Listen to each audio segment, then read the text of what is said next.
Headline के प्रायोजक है BMH के मसाले, अच्छी सेहत के लिए जरूर, जो है स्वाद में भरपूर। नमस्कार, बिहार न्यूज में आप सभी का स्वागत है। मैं हूं प्रीति और बढ़ते हैं खबरों की ओर। बेगूसराय में CPI को महागठबंधन में शामिल नहीं करने के बाद जिला कार्यकारिणी की बैठक पार्टी ऑफिस में आयोजित की गई।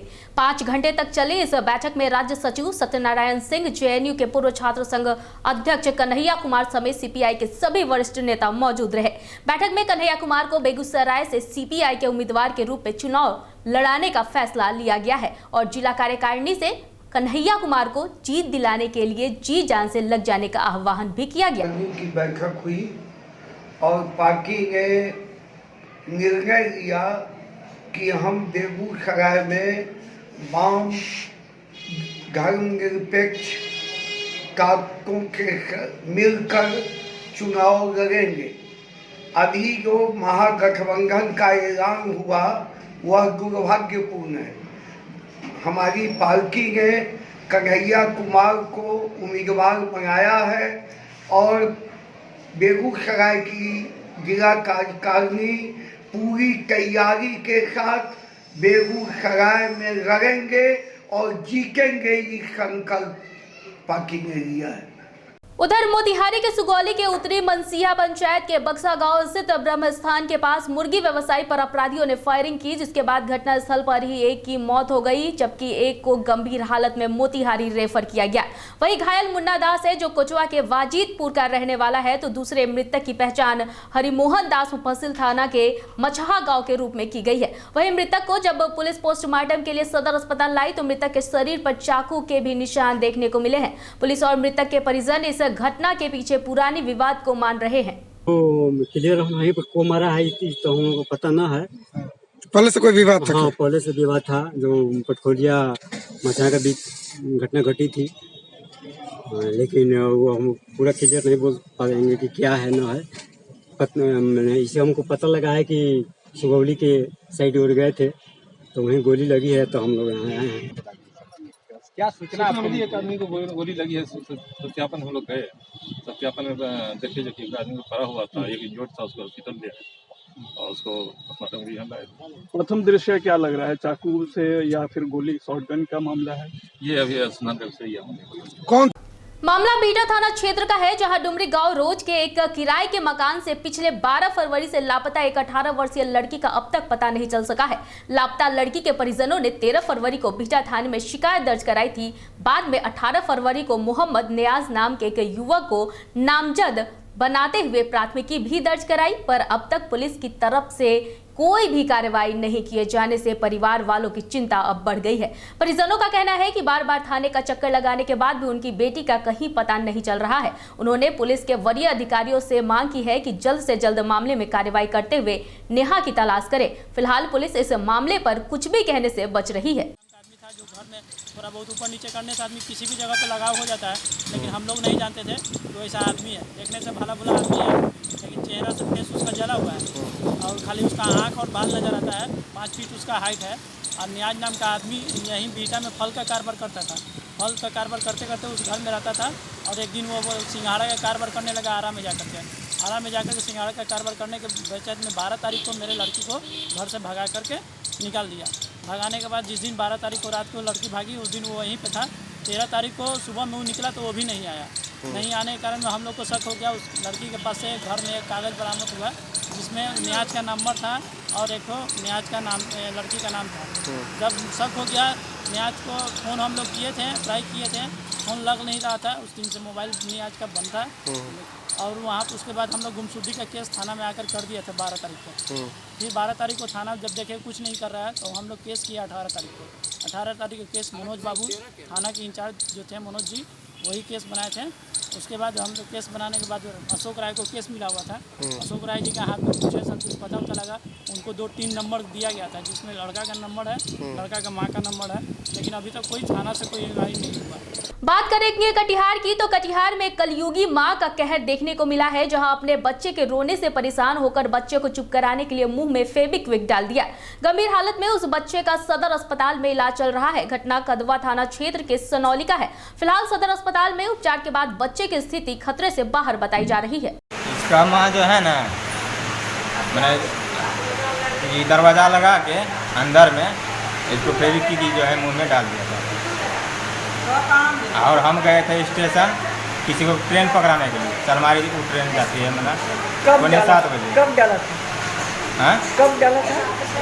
हम 6:30 बजे घर से निकले और 7 बजे लगभग ट्रेन पकड़ा के उसको हम घर पहुँचे।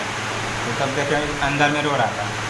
हम गेट खुलवाएँ तो देखें इसका मुंह में उजला उजला लगा हुआ था। हम सोचे कि सरफ लगा हुआ है। जब झोला में के गए 12 पर छूट नहीं रहा था, तब सोचे डिब्बा भी देखने वहाँ पर नीचे में, सोचे यही डाल दिया। वही बोला अपना मुँह से कि हम भी डाले हैं, थोड़ा छूटेगा। वही बोल दिया। किस लिए डाला था? दिमाग का थोड़ा मैन है आप। क्या नाम है? अररिया में बीजेपी उम्मीदवार के नाम की घोषणा होने के बाद पार्टी में अंतःकलह साफ देखा जा रहा है। पार्टी के कुछ नेता समर्थक अपने अपने हिसाब से विरोध कर रहे हैं। पार्टी में नेताओं एवं समर्थक में साफ नाराजगी देखने को मिल रही है। अररिया के पूर्व सांसद प्रदीप कुमार सिंह का नाम आने के बाद पार्टी के अंदर का एक हिस्सा खुलकर सामने आ रहा है।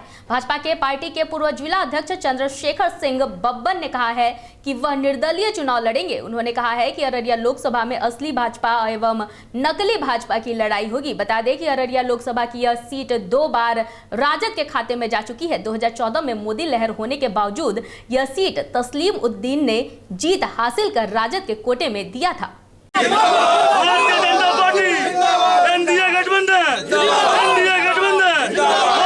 शाहनवाज जी आ जाएं, दिलीप जी आ जाएं, राजेंद्र गुप्ता जी आ जाएं, आनंदी यादव जी आ जाएं, जनार्दन यादव जी आ जाएं, विजय मंडल जी आ जाएं, अजित मंडल जी आ जाएं, कोई भी आ जाए।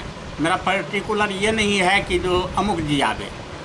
मैं सदैव यह आवाज़ उठाया हूँ कि जो इसके अलावा किसी को दिया जाए, क्योंकि इसके चाल चरित्र स्वभाव विचार से सारा जनता परिचित हो गया है और जनता अब इसको स्वीकार करने के लिए तैयार नहीं है। पार्टी को स्वीकार करने के लिए सब तैयार है, मैं भी तैयार हूँ, लेकिन पार्टी को जन भावना का कदर करना चाहिए। जन भावना का कदर करते हुए यदि सही निर्णय लेती है पार्टी, तो निश्चित तौर पर हम भी अपना दावेदारी नहीं देंगे। बात होगी तो पार्टी के जो लोग हैं खास वो तो देंगे ही, लेकिन आम लोगों के मन में जो जिनको नहीं भी चाहिए वो वोट करेंगे प्रदीप सिंह। अगर नहीं रहेंगे तब ऐसे यहाँ के लोगों की चाहत है शाहनवाज हुसैन। प्रदीप सिंह छोड़ करके कुत्ता के गला में माला डाल देगा तो हम लोग वोट देने के लिए तैयार हैं। बस इतना ही हम लोग जानते हैं। वो यहाँ तक अभी तक देखने के लिए नहीं आ रहा है। हम लोग भूखे मरते हैं, घर नहीं है, यहाँ देखने के लिए तो दूर गया,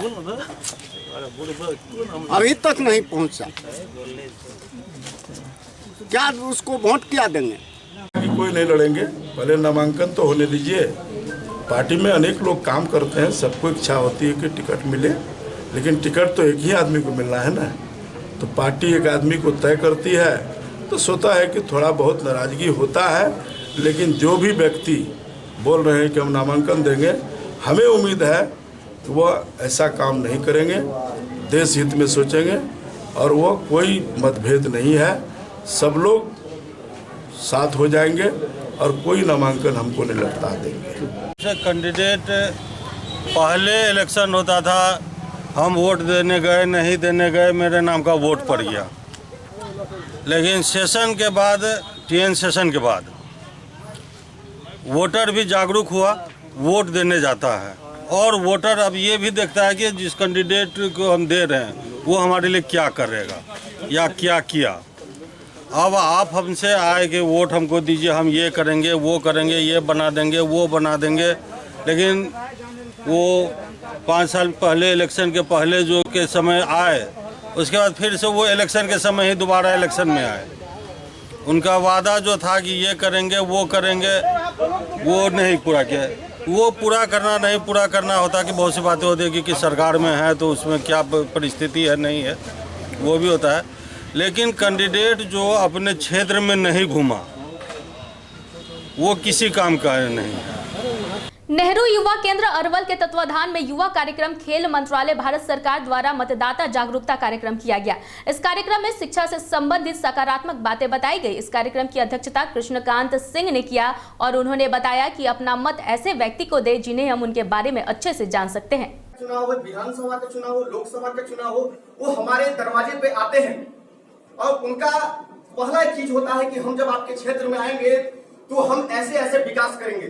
और बीमारी में जो जकड़े हुए हैं जिनको इलाज नहीं होता उनके लिए होना चाहिए। अगर कोई शिक्षित हो तो उसका उपयोग जो है अशिक्षित जो लोग हैं जिनकी सोच नकारात्मक है उनको सकारात्मकता में बदलने के लिए होना चाहिए। राबड़ी आवास के बाहर टिकट लेने वालों की लाइन लगी रही। सीतामढ़ी से सीताराम यादव को टिकट मिले, इसको लेकर सीताराम यादव के समर्थक राबड़ी आवास के बाहर धरने पर बैठे थे। उनका कहना था कि वो तेजस्वी से मिलकर ही जाएंगे। इधर गोपालगंज और हाजीपुर से भी समर्थक राबड़ी आवास पहुंचे थे। उनका भी यही कहना था कि हाजीपुर से विशेषर पासवान को टिकट दिया जाए और गोपालगंज से विजय पासवान को टिकट दिया जाए। वहीं राबड़ी देवी की तबियत अचानक बिगड़ने के बाद उनका मेडिकल चेकअप भी कराया गया। जिंदाबाद जिंदाबाद लालू यादव जिंदाबाद जिंदाबाद जिंदाबाद लालू यादव जिंदाबाद जिंदाबाद जिंदाबाद लालू यादव जिंदाबाद जिंदाबाद जिंदाबाद। आदर्श आचार संहिता लागू होने के बाद भी शहर में 4 पहिए वाहन पर पार्टी के नेतागण पार्टी का बोर्ड लगाकर शहर में भ्रमण कर रहे हैं। यह तस्वीर सरैयागंज के समीप कोलकाता बाजार के पास की है।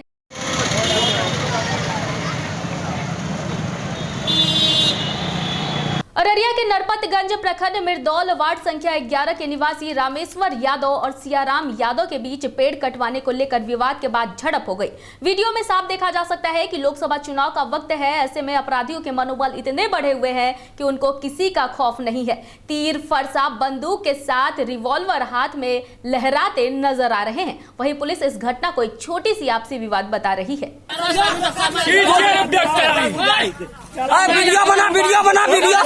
वीडियो बना जल्दी।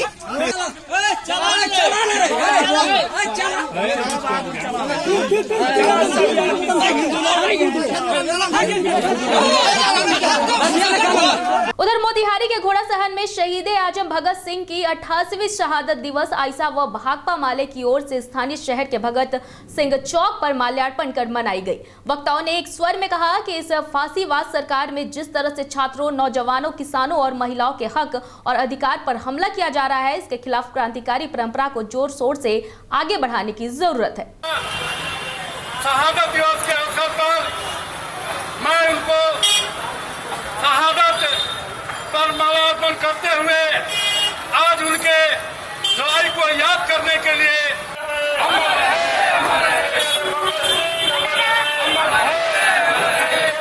इस वक्त की खबरों में फिलहाल इतना ही। मुझे दीजिए इजाजत, लेकिन देखते रहिए बिहार न्यूज। नमस्कार।